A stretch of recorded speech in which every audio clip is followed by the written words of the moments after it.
그러니까 눈과 눈썹을 같이 봐줘야 되는 거예요. 눈썹이 그렇다 해도 눈빛이 초롱초롱하고 굉장히 맑다 하면 나쁜 관상이 아닌 거예요. 눈썹의 나쁜 관상을 보완하고 남음이 있으니까요.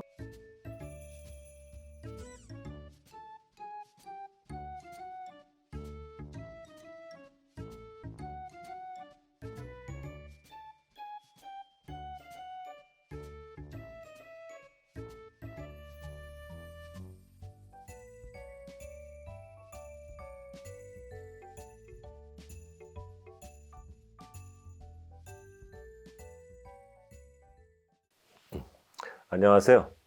요번은 제목이 뭐냐 하면 어떤 여자가 쉬운 여자고 유혹에 약할까? 오늘은 유혹에 약한 여자의 관상에 대해서 말씀을 드릴 거예요. 그런데 유혹에 약하다는 거는 자기 주관이 약하다는 이야기이고, 그리고 또 욕심이 많은 사람이 자기 주제 파악을 못하고요, 섣불리 행동을 하는 거예요. 그리고 욕심, 욕망, 본능적인 욕구가 강한 사람이 이성적인 그 컨트롤이 잘 안 되기 때문에 유혹에 약한 사람인 겁니다. 유혹에 약한 여자의 관상은 다시 말하면 꼬시기 쉬운 여자를 말하는 거예요. 그리고 첫 번째, 눈과 눈 사이에 미간이, 눈과 눈 사이 있잖아요. 이게 미간이 지나치게 넓은 여자. 이런 사람은 성격이 개방적이기 때문에 유혹에 빠지기 쉬운 관상이에요. 눈과 눈 사이가 많이 넓은 여자, 눈썹과 눈썹 사이에 미간이 많이 넓은 여자는 남자들이 엄청나게 여러 번 대시를 안 하고 한 두세 번만 들이대면은 쉽게 넘어가는 여자다, 이렇게 보시면 됩니다. 그리고 두 번째, 저번에도 그런 얘기를 했지만 저기 눈빛이 술에 취한 듯 몽롱한 여자, 이걸 뭐라 그러죠? 취한이라고 그래요. 취한 듯한 눈, 뽕 맞은 것처럼. 음란하면서 유혹에 약하여 이성하고 정을 잘 통하는 분이다, 이렇게 보시면 됩니다.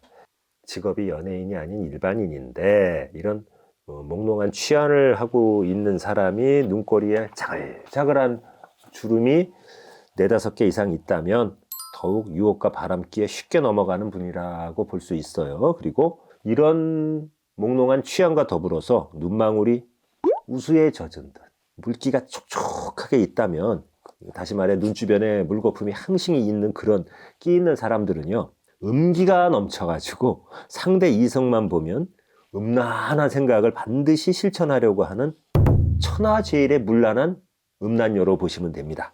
그리고 세 번째, 이중턱인 여자예요. 특히 이중턱을 가진 여자는 남자보다 여자가 성욕이 훨씬 왕성한 편이에요. 관상학적으로 뭐 재물복이라든가 이런 건 이중턱이 좋은데, 어떤 색적으로 봤을 때는 또 이런 다른 의미를 내포하고 있습니다.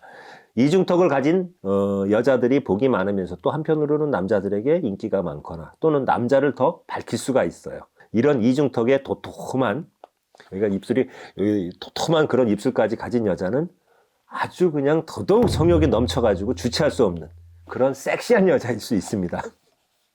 그리고 이제 이와 반대로 뾰족한 역삼각형 턱인 사람 또한 유혹에 약할 수가 있는데요, 뾰족한 턱에 이중턱까지 있다면 더더욱 이성의 유혹에 쉽게 넘어간다, 이렇게 보시면 돼요. 그리고 네 번째, 보조개인데 보조개가 있는 사람이 더 유혹에 약합니다. 관상서에서 보면은 보조개가 있는 남자는 성격이 여성스럽고, 그러니까 유흥을 좋아한다 이거예요. 놀기를 좋아해서 유흥을 좋아하고 유혹에 약할 수 있다, 이렇게 써져 있어요. 보조개가 있는 여성은 어떠냐? 겉으로 보기에는 조숙한 편이고 일찍부터 남성들의 시선을 주목받기 때문에 인기를 끌게 되고 이성적인 유혹을 많이 받는 스타일이다, 이렇게 보시면 됩니다. 그리고 이런 여성들 중에 그냥 해벨레 해가지고 해퍼서 막 주는 여자, 뭘 주는지 아시죠? 해풀 수 있는 가능성이 많다 이겁니다. 그리고 애정운이 좋지 않거나 또는 안 좋은 유혹들을 많이 받을 수밖에 없는 운명이다, 이렇게 보시면 돼요. 그리고 보조개가 있는 사람은 남녀 공통적으로 남에게 애정과 인기를 먹는 직업군. 이게 뭘까요? 연예인이죠. 그런 쪽에 종사하면 아주 성공을 합니다. 그리고 다섯 번째, 속눈썹에 점이 있는 사람입니다. 이 속눈썹 있잖아요. 아래 눈썹, 윗 눈썹에 속눈썹이 있잖아요. 근데 아래 속눈썹에 점이 있는 사람은 유혹에 약한 관상이고 몰래 바람을 피거나 불륜을 저지를 가능성이 큽니다. 아니면 배우자가 있어도 배우자에 대한 아주 불만이 가득 차가지고 자신의 과도한 욕구로 인해 자신이 원하는 성적인 쾌감을 만끽하기 위해서 남몰래 다른 여자를 만나거나 어떤 집창촌 같은 데 있죠. 윤락업소. 이런 데를 들락날락 할 가능성이 커요. 그리고 6번째, 코가 이렇게 싹 들려가지고 들창코인 분들 역시 유혹에 약합니다. 들창코는 성격이 개방적이고 낙천적이고 시원시원한 성품이에요. 그렇기 때문에 이런 들창코를 가지신 분들은 바람 부는 대로 살면 된다. 이런 식의 어떤 이성보다는 감성에 치우치는 그런 성격의 소유자들이 많습니다. 그리고 코끝에 살이 마른 사람이, 코끝에 여기 끝에가 살이 없는 사람이 콧구멍이 훤히 들여다 보이면 이런 사람은 재물이 들어온다 해도 그게 유지가 되지 않고 바로 빠져나가게 되고, 그러니까 사치와 낭비벽이 심해요. 그리고 또 늙어가지고 가정을 지키기가 어렵다. 이렇게 보시면 됩니다. 그리고 들창코에다가 콧구멍까지 크다면 더더욱 개방적인 성격에 자신의 감정을 숨기지 못하고 노골적으로 드러내는 성격이에요. 그렇기 때문에 본의 아니게 닦아발리니까 손해를 많이 봐요. 그리고 감정에 치우쳐서 결정하는 일이 많기 때문에 어떤 그 행동을 하는 데 있어서 굉장히 조심조심 해야 돼요. 감정에 치우친다 이겁니다. 그리고 이런 코는 자존심이 무척 강해요. 그래서 체면을 깎는 일은 절대로 안 합니다. 그러니까 이런 사람들은 체면에 죽고 체면에 산다 이겁니다. 그리고 7번째, 작고 높은 코입니다. 코는 작은데 그 작은 코는 남들에게 의지하는 코예요. 자신보다 강하거나 뭔가 좀 든든한 그런 세력에 의지하려고 하는 그런 성향이 강합니다. 그래서 주체성도 굉장히 떨어져요. 그런데 높은 코는 외로움을 많이 탄답니다. 그래서 이런 사람은 옆에 사랑하는 남자가 있어도 주변에 뭐 새서방이라든가 양다리 걸쳐가지고 또 하나의 남자를 만들 수 있는 가능성이 아주 강하다 이거예요. 유혹에 약하기 때문에. 그리고 8번째, 탄력이 없이 두텁고 큰 입은 욕망과 동물적인 본능만 강한 사람이래요. 탄력이 없고 두텁기만 하는 그런 입술은 유혹에 약하고 아주 성욕, 색욕에 빠지기 쉬운 관상이에요. 이런 입은 일을 하더라도 어떤 그 일에 대한 애착심하고 집중력이 떨어져요. 그래서 마무리가 없는 거예요. 용두삼이. 시작은 있는데 끝까지 마무리를 못한다. 이렇게 보시면 돼요. 입이 얼굴 균형에 비해서 지나치게 크면 자기 주장을 너무 내세우고 그리고 욕심이 너무 강하기 때문에 자기 친인척이나 주변 사람들하고 관계에서 엄청나게 트러블을 많이 일으킨다. 이렇게 보시면 돼요. 그리고 9번째, 유난히 작은 입을 가진 사람들은 남의 말을 잘 듣고 어떤 뭐 투자나 어떤 행동을 하는 데 있어서 섣불리 해갖고 손해를 봐요. 그래서 이런 사람들은 어떤 투자 같은 거 결정을 하시면 안 돼요. 여자가 입이 작으면 소심하면서도 남의 유혹에 잘 넘어가고 그리고 또 스킨십 같은 거를 굉장히 좋아한답니다. 그리고 10번째, 귀가 큰데 살집이 없고 종이장처럼 얇은 귀.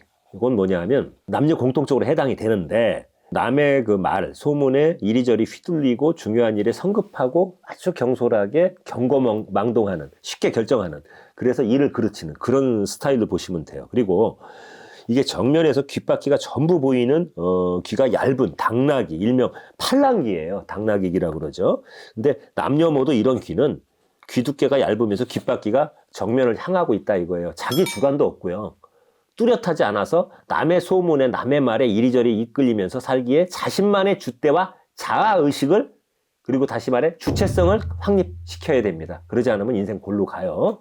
그리고 11번째, 작은 귀를 가진 사람은 자신의 주관이 자주 흔들립니다. 그래서 수동적인 인생을 사는 사람들이 많고 남의 제안을 거절하지 못해요. 유혹에 약하다 이거예요. 제안을 거절하지 못하니까 누가 자자고 그래도 그냥 쉽게 넘어가는 거예요.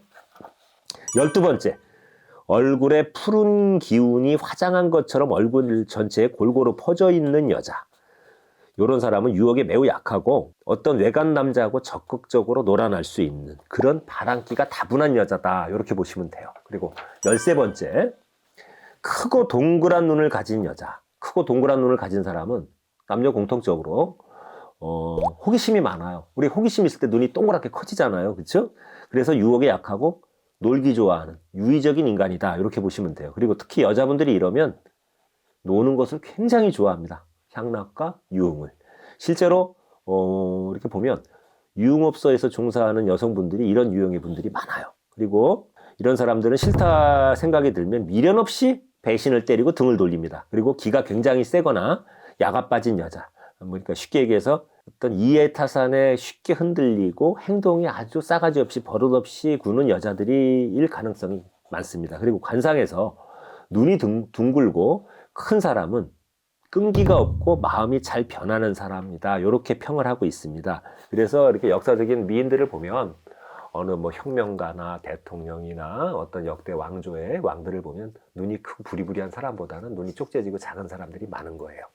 그래서 연애 상대로는 눈이 큰 사람이 좋고요. 결혼 상대로는 눈이 좀 작은 사람이 바람직합니다. 14번째, 눈썹에 숱이 별로 없는 여자. 무모증에 가까울 정도로 눈썹이 그냥 생기다 마른 여자들 있지 않습니까? 이런 여자가 관심을 받기를 좋아해요. 관종이라 그러나요? 그런 걸? 그래갖고 자신을 꾸미는 것을 굉장히 좋아합니다. 그리고 이런 사람은 어릴 적부터 관심받는 것에 대한 애정결핍이 자연스럽게 형성이 되어 있기 때문에 그런 점을 갖다가 조금 공략을 하면 쉽게 꼬실 수가 있어요. 그리고 화려하고 즐길 줄 아는 여자 관상이기 때문에 그만큼 어떻게 되겠어요? 남자하고의 썸 타는고 이게 접촉하게 되는 횟수가 많아지겠죠. 그런데 이런 눈썹이라 하더라도 눈빛이 굉장히 맑다면 이건 좋은 관상입니다. 그러니까 눈과 눈썹을 같이 봐줘야 되는 거예요. 눈썹이 그렇다 해도 눈빛이 초롱초롱하고 굉장히 맑다 하면 나쁜 관상이 아닌 거예요. 눈썹에 나쁜 관상을 보완하고 남음이 있으니까요. 반대로 이런 사람이 무모증에 가깝게 털이 없는 눈썹 털이 없는 여자가 반대로 눈빛이 탁하거나 아주 음흉스럽다면 변화무쌍한 성격, 이런 거 있죠. 롤러코스터 타는 아침 저녁이 틀린 그런 성격과 처신을 하고 거짓말과 아주 간사스러운 세치어로다가 계략을 잘 쓰는 그런 나쁜 여자다, 이렇게 생각하시면 됩니다.